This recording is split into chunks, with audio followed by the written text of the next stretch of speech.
మళ్ళీ జగన్ పాలనే వస్తుందన్నారు మాల మహానాడు జాతీయ అధ్యక్షుడు నత్తా యోనారాజు. రాష్ట్రంలో దళితులు సంతోషంగా ఉన్నారంటే దానికి జగన్ చేసిన సంక్షేమ పథకాలే కారణమన్నారు. వెన్నుపోటు పొడిచిన చంద్రబాబు దళితుల సంక్షేమాన్ని సర్వనాశనం చేశారని విమర్శించారు.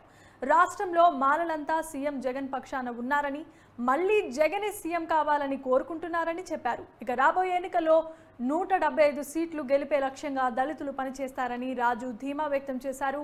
బీజేపీ, టీడీపీ, జనసేన పార్టీలు ఎన్ని వచ్చినా వైసీపీ గెలుపును ఎవరూ ఆపలేరన్నారు. నత్తా యోనారాజు, నేను వ్యవస్థాపక పీవీరావు మాల మహానాడు జాతీయ అధ్యక్షుడిని. రాష్ట్రంలో బడుగు బలహీన వర్గాలు, ఎస్సీ, ఎస్టీ, బీసీ మైనారిటీలు ఉండాలి, తినాలి, బతకాలి అంటే వైఎస్ జగన్మోహన్ రెడ్డి గారు సీఎం అవ్వాలి. జగన్మోహన్ రెడ్డి గారు సీఎం అవుతేనే రాష్ట్రం సస్యశ్యామలంగా ఉంటుందని మాల మహానాడు జాతీయ అధ్యక్షుడిగా రాష్ట్ర పర్యటన చేస్తున్నాం. మొన్న ఎన్టీఆర్ జిల్లా పర్యటన చేశా, నిన్న గుంటూరు జిల్లా, ఈ రోజు పశ్చిమ గోదావరి జిల్లాలో ఈ జగన్మోహన్ రెడ్డి గారు చేపట్టిన సంక్షేమ ఫలాలు, పథకాల గురించి వివరిస్తూ మళ్ళీ జగన్ గారు వస్తేనే రాష్ట్రం బాగుంటుందనే దిశగా నేను పయనిస్తూ ఉన్నా.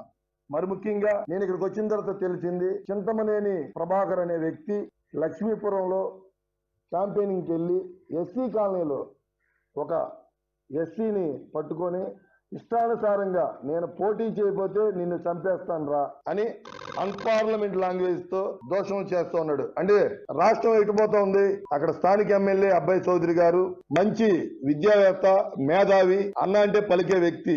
అలాంటి ఎమ్మెల్యే ఉన్నప్పుడే ఒక ఎమ్మెల్యే అభ్యర్థిగా పోటీ చేస్తూ దౌర్జన్యం చేస్తా ఉన్నాడంటే, రాష్ట్రంలో ఒకవేళ రాష్ట్రంలో టీడీపీ అభ్యర్థులు గెలుస్తూ ఉంటూ రాష్ట్రంలో వారి ప్రభావం ఏమైనా ఉంటే